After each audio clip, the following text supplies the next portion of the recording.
les yeux de ce lait d'Ima qui s'écoule en permanence. C'est ce qu'il est écrit, baigné de lait, du lait d'Ima qui s'écoule en permanence et ne cesse jamais apostrophe. Et l'explication de lorsque Géboura se propage et que les yeux s'enflamment, c'est qu'il est connu que Géboura possède en elle de nombreuses forces et branches qui se propagent vers le bas et que tout agisse avec violence. Et il est dit que lorsque Géboura se propage, puisque c'est la force de jugement qui est prodiguée par les forces de Géboura, le jugement est accompli et les yeux s'enflamment. L'explication en est que les yeux sont des forces de jugement et leur majorité est jugement, comme cela est indiqué dans l'Hydra. Et il est dit s'enflamme, par le secret de l'embrasement de Din et de Géboura. Et il est dit de la couleur rouge car dans les yeux se trouve la couleur de la miséricorde qui est la blancheur que l'on y trouve. Et s'ils s'enflamment, se remplissent et sont éclairés depuis en haut, et ils agissent alors également en miséricorde. Mais ceci n'a pour but que de renforcer le jugement. C'est pourquoi il est dit s'enflamme. De la couleur rouge, explication, seulement de la puissance de la rougeur car la blancheur n'agit pas du tout. Le Saint Antique rayonne de sa blancheur, explication.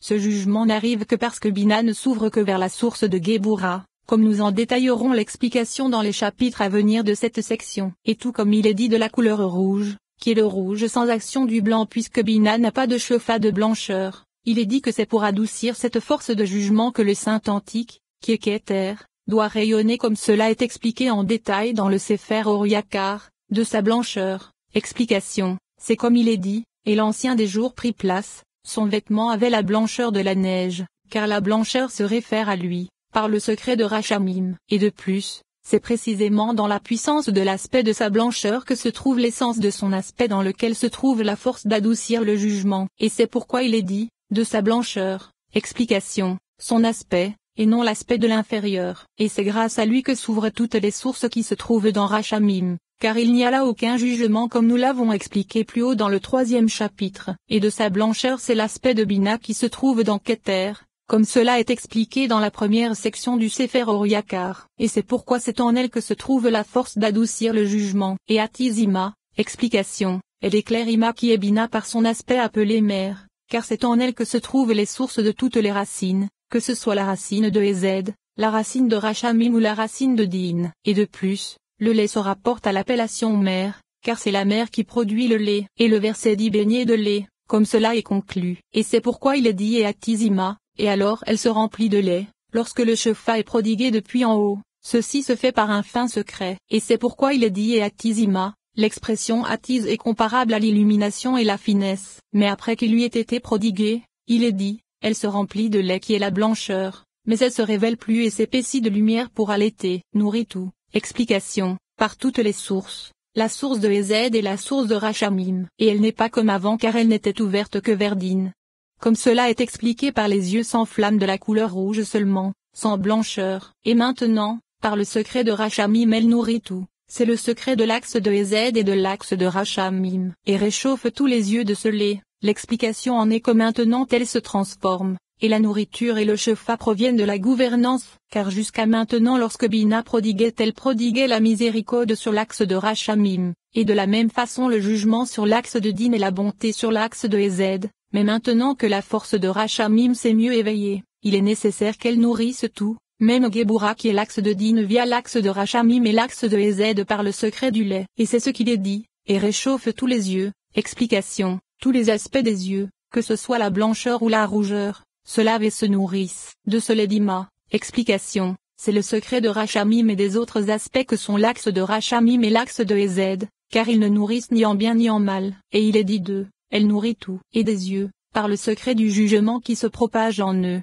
il est dit, et réchauffe. Explication, il se réchauffe à partir du jugement afin de l'annuler, qui s'écoule en permanence. Explication, il est prodigué en permanence lorsqu'elle est appelée mère. Car c'est en prodiguant le lait du côté de Rachamim et de Ezed qu'il est toujours prodigué à ses aspects. Mais dans le cas d'iniquité, elle suscite le jugement et dissimule les deux sources de Ezed et de Rachamim, car alors elle n'est plus appelée mère puisqu'elle ne produit plus de lait. Et maintenant, lorsque le Saint Antique rayonne de sa blancheur pour adoucir le jugement, tous les yeux se lavent de tout jugement grâce à ce lait, et la gauche devient également miséricorde. Et c'est ce qu'il est dit, du lait à l'Ima qui s'écoule en permanence et ne cesse jamais. Explication. Bien qu'elle soit appelée mère, elle possède un lait duquel elle allaite toujours ses enfants. Il se trouve maintenant qu'il existe trois aspects. Le premier est l'aspect identique à tout Nefesh qui est appelé mère. il nourrit toujours les enfants et ne cesse jamais, par le secret des 3 axes, l'axe de Hésed pour la bonté et l'axe de Rachamim pour la miséricorde, ces 2 étant le secret du lait, et l'axe de Din pour le jugement. Et le second aspect concerne le moment où seul le jugement agit. Elle n'allaite plus les enfants et n'est plus appelée mère, c'est-à-dire qu'elle n'est plus appelée mère vis-à-vis du lait, car elle a déjà été appelée mère, et le jugement descend, comme nous l'expliquerons. Et alors, lorsqu'elle ne nourrit que Géboura, dotée de jugement, celle-ci se renforce et les yeux s'enflamment. Et lorsque le saint antique rayonne de sa blancheur, alors le jugement est calmé, et c'est le 3e aspect qu'un canal ouvre de Keter vers elle. Et alors, tous les canaux s'ouvrent à la miséricorde et à la bonté. Et même Géboura se nourrit de miséricorde et se lave du lait de la mère. Voici l'explication de cette parole selon ce que nous avons compris de ce que nous avons étudié. Car vis-à-vis des autres séphirotes, elle prodigue en permanence lorsqu'elle se trouve dans l'aspect de la mère grâce à ce lait qui est la joie. Mais vis-à-vis de Géboura et de ses forces, elle leur prodigue la joie par fraction, comme dans le cas du 3e aspect que nous avons présenté plus haut. Et nous avons également entendu que ce renouvellement se fait grâce à ce que Keter prodigue à Bina. Comme cela est expliqué. D'ailleurs, il est brièvement établi qu'elle est miséricorde, et de la même façon, elle prodigue le jugement, et nous en élargirons l'explication dans les chapitres à venir. Mais revenons au sujet de cette parole concernant le cantique des cantiques. Tout comme, l'éveil de la joie, est nécessaire et se taira, la difficulté concernant la paix provient du fait que Rabbi Siméon a expliqué que la joie concerne Malkout, car elle nécessite une perfection et l'aide des inférieurs, et c'est grâce à eux qu'elle s'unit en haut avec son époux. C'est pourquoi, c'est vers toi, Éternel, que j'élèverai mon âme, car c'est la délivrance de son âme puisque c'est grâce à elle qu'elle s'unit à son bien-aimé. Car les justes sont les eaux féminines qui s'écoulent pour recevoir les eaux masculines, comme nous l'expliquerons dans cette section. Mais pourquoi Bina nécessite-t-elle l'aide et l'éveil venu d'en bas pour gouverner? Là-dessus, il est répondu que tout comme il nous semble établi et loin d'être étrange le fait que Malkout nécessite l'aide venue des inférieurs, bien que la chose soit extrêmement étrange, de même il est établi qu'Ibina nécessite l'aide venue de Malkout car les degrés sont similaires mais plus élevés,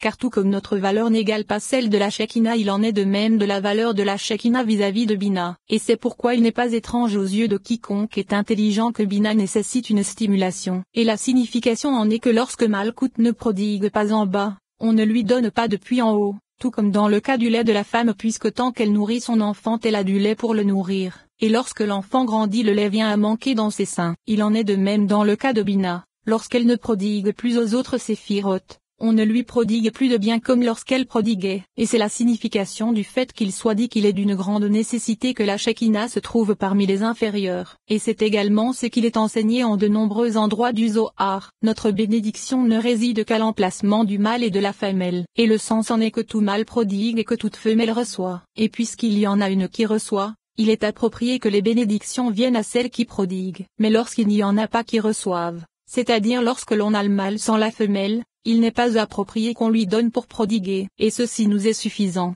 pour l'instant. Et voici que nous avons tiré une merveilleuse conclusion de cette parole, et nous avons appris qu'il n'y a dans Bina aucun jugement et que cela signifie seulement que les jugements sont suscités par elle. Et cela se réfère au Shefa qui est prodigué d'elle vers Géboura, et elle prodigue parfois la miséricorde même à Géboura qui se blanchit grâce à elle. Et avec cela, nous comprendrons le sujet des cantiques des Lévites. Car c'est grâce à leurs cantiques qu'ils adoucissaient le jugement et qu'ils ouvraient ces canaux de lumière avec lesquels le saint antique éclaire Bina, et ce sont les yeux qui se lavent de lait, et c'est, que le Lévite accomplisse son service, c'est Bina. Et de même, il est expliqué dans le Zohar sur la paracha Vayetse, et il se coucha avec elle cette nuit-là, assurément, point que le Lévite accomplisse son service, afin que les bénédictions se propagent depuis vers tous. Et l'explication de vers tous c'est qu'il a besoin de prodiguer les bénédictions et la miséricorde même à Géboura, par le secret du cantique qui ouvre ce canal. Et c'est pour cela que David demanda à ce qu'il y eût des pontifes et des lévites, comme il est dit, que tes pieux chantent, pour prodiguer à Géboura par le secret de la droite, et que la lumière vienne du saint antique pour éclairer davantage Ima par l'intermédiaire de la droite. Mais l'idolâtrie qui est la gauche s'y oppose, comme l'a dit Michée. Et Michée dit, maintenant je sais que l'Éternel me fera du bien puisque j'ai eu un Lévite pour pontife, c'est-à-dire pour renforcer le côté du Lévite, qui est Géboura, et le jugement par le secret des écorces. Et il ne faut pas dire à l'inverse que j'ai eu un Lévite pour pontife c'est la gauche dans la droite, car cela ne se réfère pas à l'idolâtrie et à l'idole. Et voici que dans ce commentaire Bina est miséricorde et joie, alors que les jugements sont suscités à partir d'elle. De plus, Nous en avons une preuve exacte dans le Zohar sur la paracha Shemini, Elohim créa. Chaque emplacement de jugement est appelé Elohim, et cet emplacement supérieur qui est un emplacement d'où ils sont propagés, est ainsi appelé Elohim, et bien qu'il soit miséricorde, les jugements se propagent et dépendent de lui. Il apparaît de ce commentaire que Bina est appelée Elohim non parce qu'elle est jugement mais parce que c'est à partir d'elle que le jugement est suscité. Et ceci est précisé dans ce commentaire par l'expression dépendent, car c'est d'elle que les jugements se nourrissent. Et ils ne sont pas en elle mais dépendent d'elle, et c'est pourquoi il est dit dépendent. Il en existe encore une preuve dans la paracha Emor, viens et vois, bien que ce fleuve ne soit pas jugement, les jugements se propagent de son côté et se renforcent en lui, et il est précisé de son côté car l'éveil ne provient pas d'elle mais de son côté, c'est-à-dire de son aspect dirigé vers Géboura, comme au sujet de ce que nous avons expliqué plus haut. Il y en existe également une preuve dans la paracha Vetana en le 4e compartiment, des Tephilines. C'est si vous écoutez, prenez garde, la colère de l'Étmel s'enflammerait, c'est la puissante Géboura et le jugement sévère, et elle se propage depuis le côté de la suprême Ima. Nous avons appris que bien qu'elle ne soit pas jugement, c'est de son côté que provient le jugement, la suprême Géboura. Et voici qu'il est dit dans ce commentaire qu'elle n'était solume pas dine mais que c'est d'elle qu'émana le jugement qui est Géboura, comme cela est connu, et il se trouve que ce sujet est expliqué et indiqué en de nombreux témoignages fidèles. Chapitre 7. Puisque dans le chapitre précédent nous avons apporté les explications selon lesquelles Bina est miséricorde, nous avons voulu rapporter la parole suivante puisqu'elle est une preuve de ce qu'il est mentionné plus haut. De plus, grâce à cela il sera expliqué comment Bina est miséricorde et que ce qu'elle suscite est jugement, car il s'agit d'une chose étrange. De plus, grâce à cela de prodigieux sujets concernant cet enseignement vont être expliqués, et c'est ce qui se trouve dans le Zohar. À propos de la paracha Ahareimot, Rabbi Éléazar était assis devant Rabbi Siméon son père. Il lui dit, nous avons appris qu'Elohim est partout jugement. Yod et Vo et est parfois lu Elohim, comme par exemple dans Adonai Elohim. Pourquoi le prononcer Elohim alors que ces lettres sont celles de la miséricorde? Il lui répondit, il est écrit dans les textes, sache aujourd'hui et installe en ton cœur que l'Éternel est l'Elohim et il est écrit l'Étmel est l'Elohim. Il lui dit, je sais que parfois là où il y a jugement il peut y avoir miséricorde. Et parfois là où il y a miséricorde il peut y avoir jugement. Il lui dit encore, viens et vois,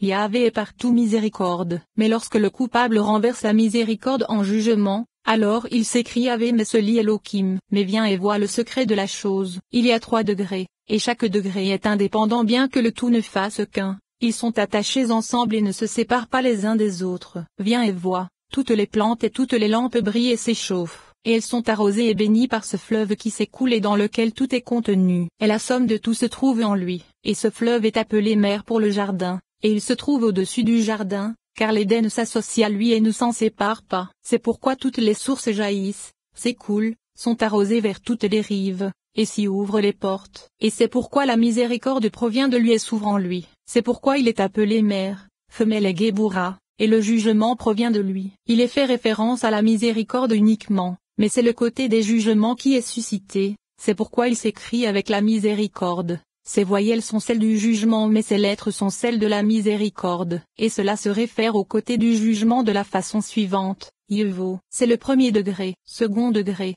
du côté de ce premier degré, un autre degré apparaît et s'éveille, et il est appelé Géboura. Il est lu Elohim et porte précisément ces lettres. Son commencement provient de Zerampin et il s'unit à lui. Et puisqu'il s'unit à lui, il est écrit, l'Éternel est l'Elohim car Yahvé est Elohim avec ses lettres et ils ne font qu'un. C'est le second degré. Le troisième degré, c'est Zedek qui est la dernière couronne. C'est là le tribunal du roi. Et nous avons appris qu'Adonai s'écrit et se prononce. Et la communauté d'Israël est désignée par ce nom. Et c'est le nom qui s'applique à l'emplacement où il est complet ainsi. Ce sont 3 degrés désignés par des noms de jugement. Et tous s'attachent les uns aux autres sans séparation, comme nous l'avons établi. Et ce qu'il faut remarquer dans cette parole c'est tout d'abord que Rabbi Éléazar a posé cette question. Pourquoi le nom de 4 lettres, alors qu'il est miséricorde, porte les voyelles d'Elohim qui se rapportent au jugement? Et puisque c'est son intention et sa question, quel est le sens du fait qu'il est dit nous avons appris et ce Torah? Car il s'agit d'introduction admise, et il aurait été approprié de raccourcir son discours en disant pourquoi le nom de 4 lettres porte-t-il les voyelles d'Elohim? Deuxièmement, il est dit, partout. Qu'est-ce que partout? Troisièmement, il est dit, comme par exemple dans Adonai Elohim. Jusque-là, Nous ne savions pas qu'il s'agissait du nom de 4 lettres avec les voyelles d'Elohim, de telle façon qu'il eut besoin de dire comme par exemple les Sotora. Quatrièmement, le bon sens réfute ce dont